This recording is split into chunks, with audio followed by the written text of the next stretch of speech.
எழில் சுடர் சீரியலில் இப்போ ராட்டகாசமான எபிசோடு வந்திருக்கு. ஸ்கிப் பண்ணாமல் ஃபுல்லோடையும் கேளுங்க. அதுக்கு முன்னாடி இந்த வீடியோ பிடிச்சிருந்துச்சுன்னா லைக் பண்ண பாருங்கள். ரொம்ப பிடிச்சிருந்துச்சுன்னா நம்ம சேனலுக்கு வந்து சப்ஸ்கிரைப் பண்ணி கண்டினியூஸாக ஆதரவு வந்துட்டாங்க. நம்ம எழில் வந்து ஆஸ்பத்திரிக்கு செல்ஃபோன் எடுக்கலான்னு வராங்க. சுடரை வந்து பார்த்துட்றாங்க. அந்த இடத்துல நம்ம வேலை பின்னாடியே துரத்துறாங்க.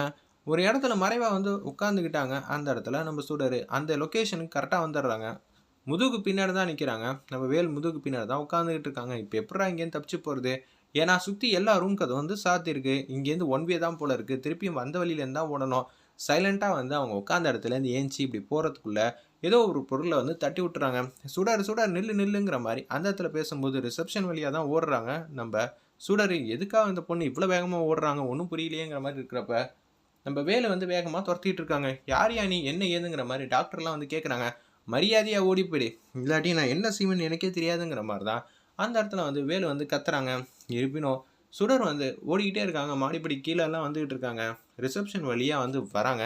எல்லாரும் பேனிக்காக இருக்கிறத உணர்றாங்க. நம்ம எழில் கேஷுவலாக போய் செல்லை வந்து எடுத்துடுறாங்க. ஏன் என்ன ஆச்சு அப்படின்னு சொல்லி கேட்குறாங்க. அந்த இடத்துல நம்ம எழில் வந்து கேட்டுட்டு இருக்காங்க. அந்த இடத்துல சுற்றி இருக்கிறவங்களாம் சார் ஒரு விஷயம் தப்பாக நடந்துருச்சு, ரிசப்ஷனில் இருக்கிறவங்க வந்து பேசுகிறாங்க. நம்ம சுடர் இருக்காங்களே, ஆமாம் அவங்கள வந்து ஒரு ரவுடி மாதிரி ஒருத்தர் இருக்கார், அவர் வந்து துரத்திட்டு போகிறாங்க. எங்களுக்கு என்ன செய்யணும் எது செய்யணும் சுத்தமாக தெரில சார்னு சொல்லும்போது, அப்படியா சரி நான் போகிறேன்னு சொல்லிட்டு கீழே வந்து போகிறாங்க. தமிழ் யார் மேலேயே வந்து மோதிடுறாங்க. பின்னாடி வந்து முடியை பிடிச்சி இழுத்து தரன்னு வந்து கார் பார்க்கிங் பக்கத்தில் வந்து இழுத்துட்டு வராங்க. நம்ம வேலு ஒரு பக்கம் வந்து உச்சக்கட்ட கோவத்தில் வந்து பார்க்குறாங்க. ஏன்னா மாமா விடுங்க மாமா விடுங்க மாமான்னு கதறாங்க. அந்த இடத்துல நம்ம சுடர் இருப்பினோம் வேலு வந்து இறக்கம் காட்டுற மாதிரியே தெரில. உடனே வந்து வேலு காலை வந்து மிதிக்கிறாங்க. நம்ம சுடர் கடுப்பான வேலு வந்து கன்னத்திலேயே பொழிச்சுன்னு அடிக்கிறாங்க. மாமா விட புரியா இல்லையா அப்படின்னு சொல்லும்போது இது எல்லாத்தையும் வந்து கேட்குறாங்க. அந்த இடத்துல நம்ம எலியில அவங்க கையில் வந்து ஒரு பொருள் வச்சுருந்தாங்க. அதை வச்சு தூக்கி அடித்ததுனால அவங்க மாமா கையை உதறி விட்டுட்டு வேக வேகமாக வந்துடுறாங்க. ஏய் என்ன இவன் பின்னாடி ஒளிஞ்சிக்கிட்டானா உன்னால் இங்கேருந்து தப்பிச்சிட முடியுமா? அதுக்கெலாம் வாய்ப்பே இல்லை. உன்னால் இங்கேருந்து தப்பிக்கிறதுக்கு முடியவே முடியாது. நான் எப்படி இருந்தாலும் உன்னை தூக்கிட்டு போயிடுவேங்கிற மாதிரி தான் மனநிலைமையில் வந்துக்கிட்டு இருக்காங்க. அந்த இடத்துல நம்ம வேலு அப்படி வந்து எழிலை நோக்கி வரப்ப எழில் கையை வந்து பிடிக்கிறாங்க. நீ என் கூடயே இரு, பத்திரமா இருப்ப அப்படின்னு சொல்கிறாங்க. அந்த இடத்துல நம்ம எழில் வேலு கிட்டக்க வந்தோடனே நில்லையா அப்படின்னு சொல்கிறாங்க. தலையில் கை வைக்கிறாங்க. இவங்கிட்ட பேசி அடித்தனா தேவையில்லாத பிரச்சனை தான் வரும். தேவையில்லாமல் இவங்ககிட்ட பிரச்சனை பண்ணுறதை விட நம்ம மாட்டு சுடர்வழியை வந்து கூட்டிகிட்டு போகலாம் அப்படின்னு சொல்லிட்டு திருப்பி எல்லையில் தாண்டி போகிறாங்க. அவங்க நெஞ்சு மேலே கை வச்சு கொஞ்சம் ப்ரெஷர் கொடுத்து 2 அடி தள்ளுற அளவுக்கு தள்ளுறாங்க. ஒன்று வந்து வேலு வந்து கடுப்பாயிட்டாங்க. இவங்க கூட வந்து பிரச்சனை பண்ணாலும் சரி பிரச்சனை பண்ணாட்டாலும் சரி இன்றைக்கி அடித்து தூக்கி தம்சம் பண்ணிடலான்னு சொல்லிட்டு எலியில் போட்டு அட்டின்னு அடிக்கிறாங்க. எலியில் அடி வாங்குறாங்க. கீழே விழுந்துடுறாங்க.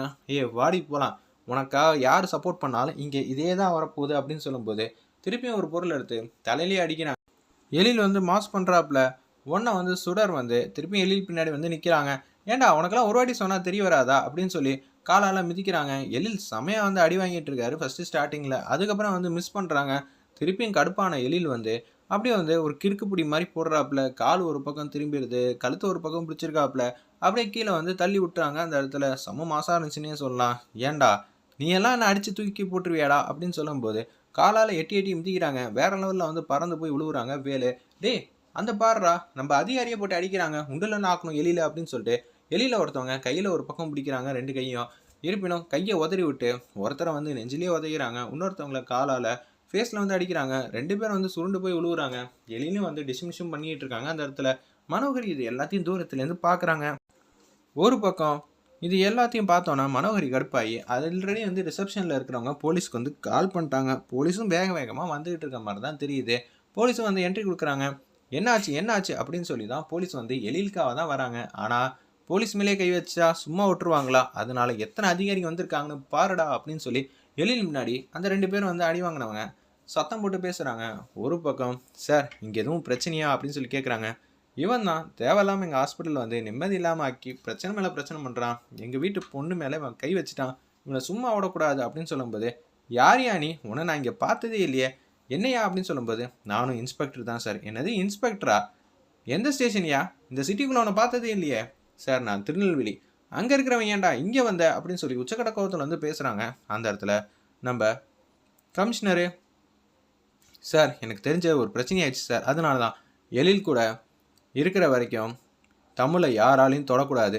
பார்த்துங்க சார், என் கூட இருக்கிற வரைக்கும் நான் தான் இந்த பொண்ணுக்கு பாதுகாப்பு. சொல்லி வைங்க. தெரியாமல் பண்ணிட்டான்.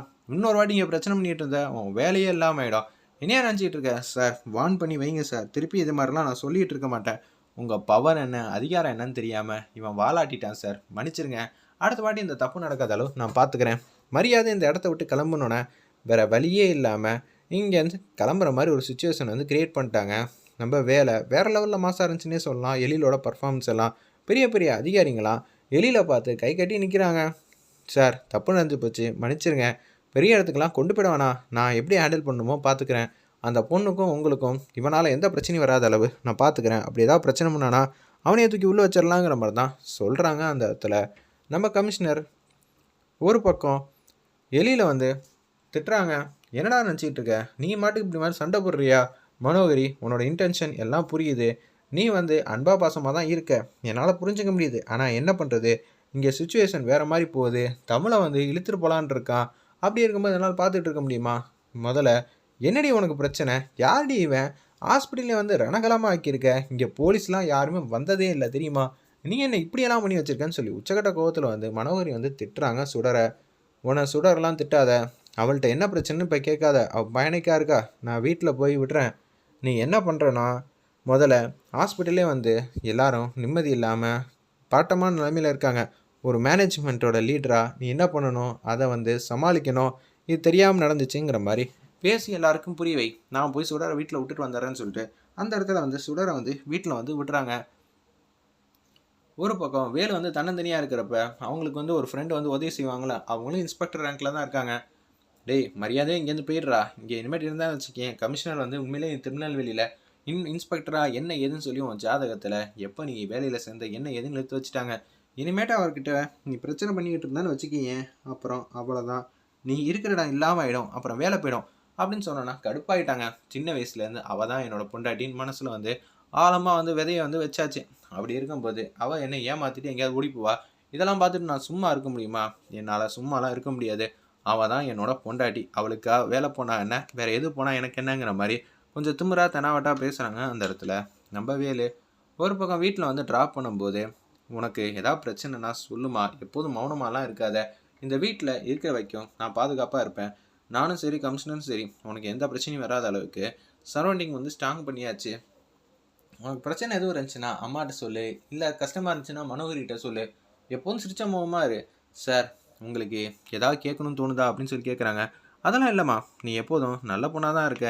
எங்கள் குடும்பத்தை பொறுத்தளவு நீ நல்லவளாக தான் இருக்க. அதனால் எனக்கு எந்த பிரச்சனையும் இல்லை. என்னோட மனசாட்சி அப்படி தான் சொல்லுது அப்படின்னு சொல்லிட்டு அவங்க மட்டும் வேலை இருக்குன்னு ஹாஸ்பிட்டலுக்கு வந்து போக ஆரம்பிச்சிட்டாங்க. வீட்டில் வந்து ட்ராப் பண்ணோன்னே முதல்ல அவங்க அப்பாவுக்கு வந்து ஃபோன் அடிக்கிறாங்க. நம்ம சொல்கிறாரு, இது மாதிரி மாமா வந்து பிரச்சனை பண்ணிட்டாங்க.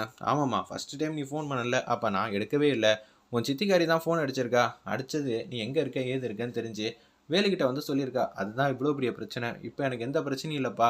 இந்த வீட்டில் இருக்கிறவங்களும் எல்லாம் எனக்கு பாதுகாப்பு வந்து கொடுத்துட்டாங்க. இனிமேட்டு எனக்கு மாமாவனால் எந்த பிரச்சனையும் வரத்துக்கு வாய்ப்பே இல்லைங்கிற மாதிரி அதிரடியாக வந்து பேசுனாங்க. கமிஷனர்லேருந்து எல்லாம் நமக்கு வந்து உதவி செய்கிறேன்னு சொல்லிட்டாங்க. நான் வீட்டில் தங்கியிருக்கிற ஓனர்கிட்ட. அதனால் வேளால் எந்த பிரச்சனையும் வராதுங்கிற மாதிரி சொல்கிறாங்க. அந்த இடத்துல நம்ம